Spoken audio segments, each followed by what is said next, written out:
Oke, halo YouTube, kita kembali lagi. Sekarang ke materi berikutnya ya. Setelah video pertama adalah pentingnya peranan MA50 untuk mengetahui tren. Lalu yang video kedua adalah Mahi dan Malo sebagai support resisten dan mengetahui adanya CS arah.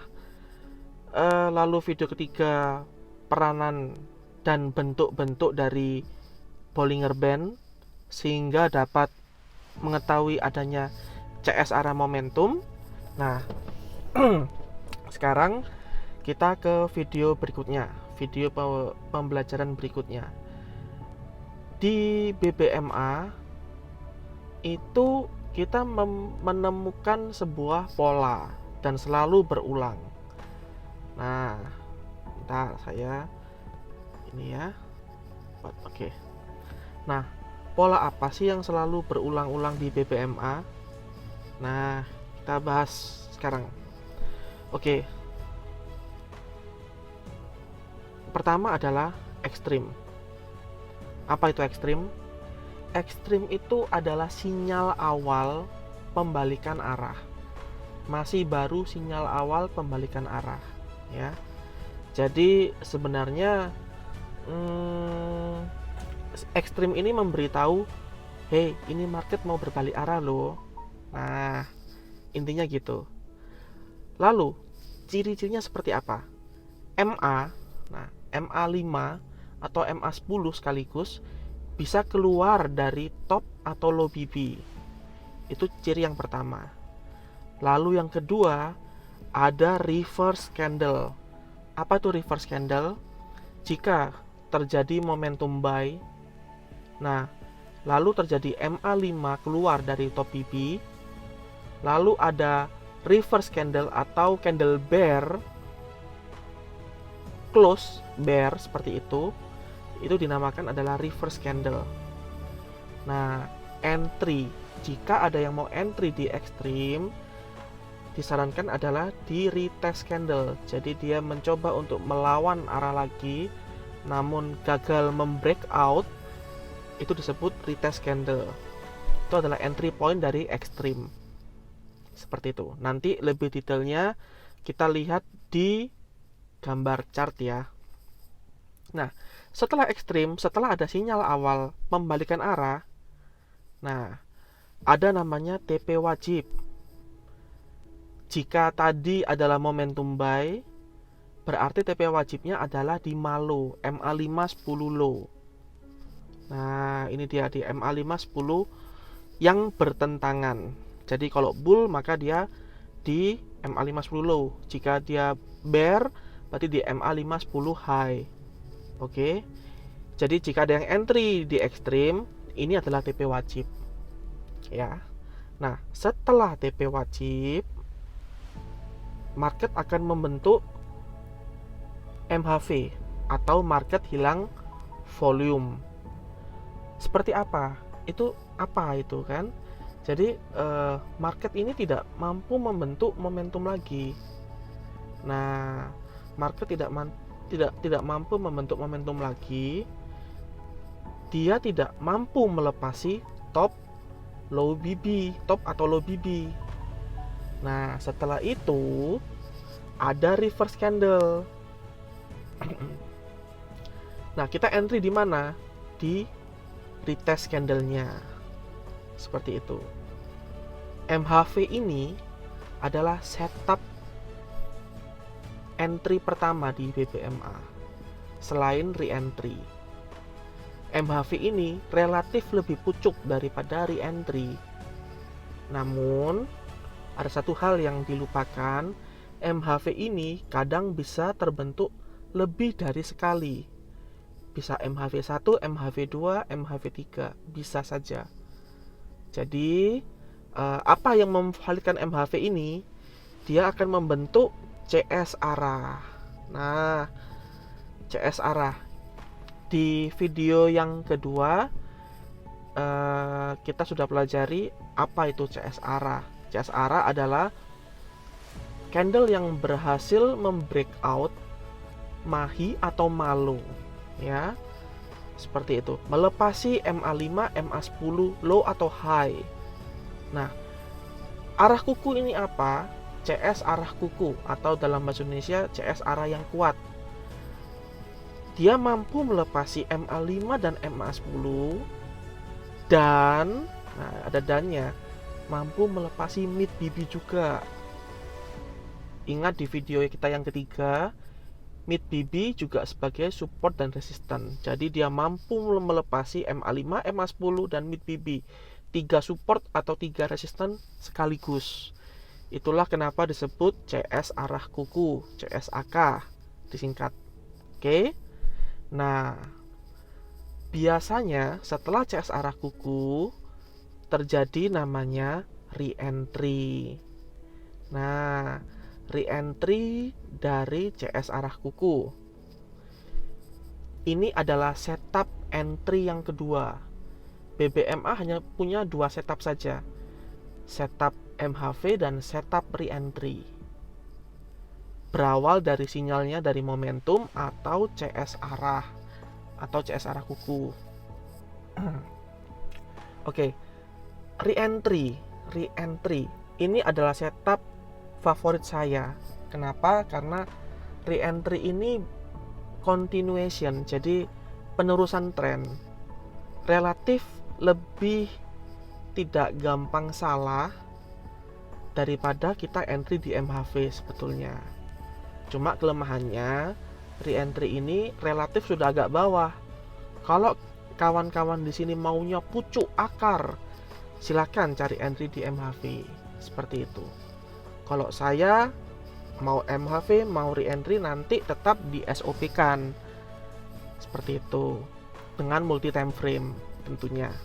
Oke, kita bahas kembali re-entry. Re-entry itu cirinya seperti apa?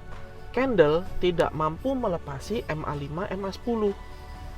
Nah, akan disebut kuku kuat jika candle tidak melepasi MA5, MA10 dan mid BB. Nah, dikatakan oleh founder Oma Ali, jika candle tidak mampu melepasi MA5, MA10 dan mid BB, akan terjadi 2 atau 3 candle berterusan. Jika di daily ke atas, termasuk daily ya, itu 2 candle. Jika di bawah daily, misalnya H4, H1, akan terjadi 3 candle berterusan. Seperti itu. Oke, setelah re-entry, kebiasaannya market akan membentuk momentum. Nah, momentum ini kita telah jelaskan di video pembelajaran ketiga ya, di materi Bollinger Band. Momentum adalah sinyal kekuatan market bermula. Jadi market ini sedang tinggi-tingginya nih, sedang kuat-kuatnya nih. Seperti itu. Ciri-cirinya apa? Candlenya close di luar Bollinger Band. Oke. Setelah ada momentum, biasanya market akan membentuk re-entry lagi. Nah, sama seperti re-entry dari CSAK ya. Yang ini re-entry dari momentum.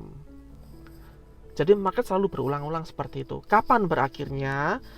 Ketika mulai membentuk ekstrim atau sinyal awal, ya kan? Sinyal awal pembalikan market, maka dia kembali ke sini. Oh, setelah ada ekstrim, maka akan ada TP wajib MHV. Arah kuku, re-entry, momentum, re-entry, ekstrim. Kembali lagi, habis ekstrim, TP wajib. Selalu berulang-ulang seperti itu. Ini adalah contoh pembelajaran dari full setup BBMA. Kadang memang market tidak membuat full setup BBMA, tapi kebanyakan membuat full setup BBMA. Oke. Nah, sekarang kita ke materi berikutnya.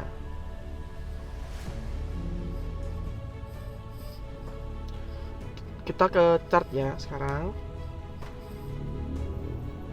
Nah, seperti yang tadi saya jelaskan di awal. Ya. Oke, gimana namanya kurang ini ya, kurang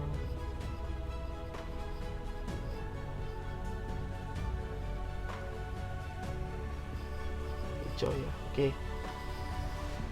Ini adalah momentum candle yang bear yang besar ini. Lalu pada perjalanan harganya, MA ini mulai keluar dari low BB.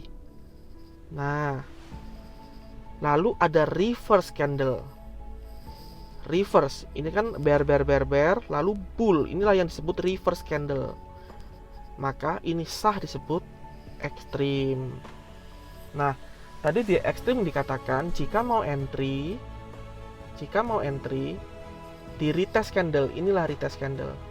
Tidak mampu menembus ke bawah, membuat momentum, dia retest candle. Disinilah entry.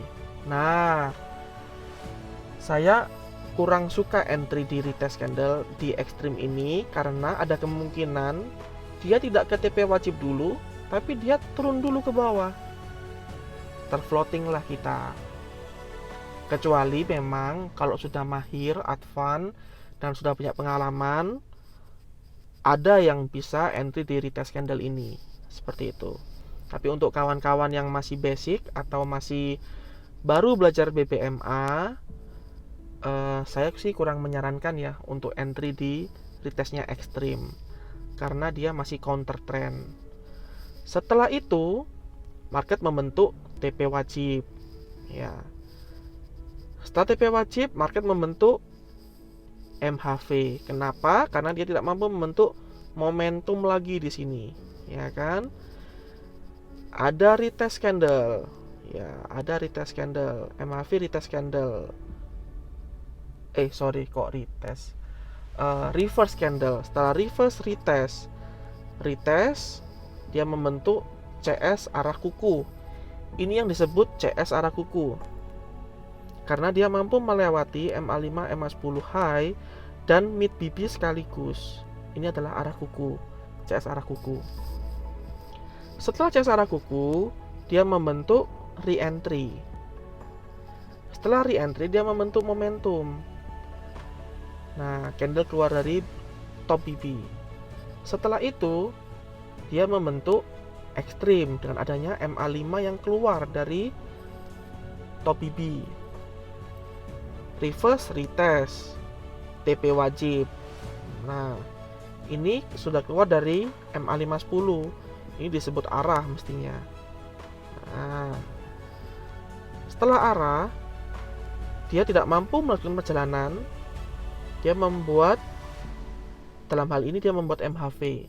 Market tidak mampu membreakout top BB.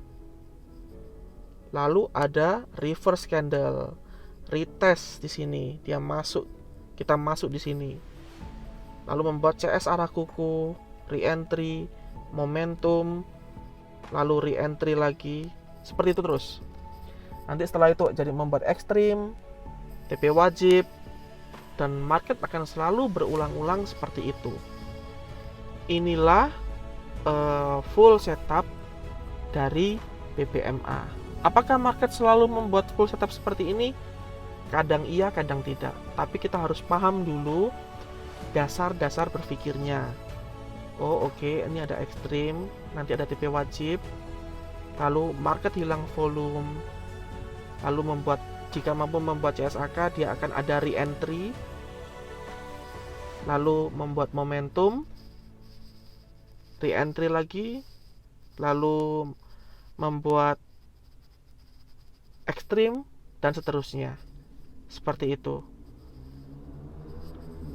Untuk di BBMA, sebenarnya kekuatannya itu adalah kita bisa mengetahui kira-kira harganya mengarah kemana. Cuman sesungguhnya BBMA ini adalah salah satu teknik strategi yang menggunakan multi time frame. Jadi di setiap re-entry, di setiap MHV, itu kita selalu membuka TF-TF kecilnya ada apa.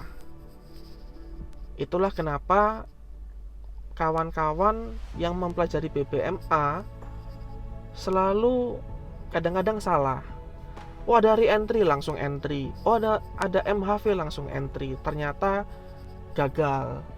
Ya karena memang BBMA ini adalah teknik multi time frame sebetulnya.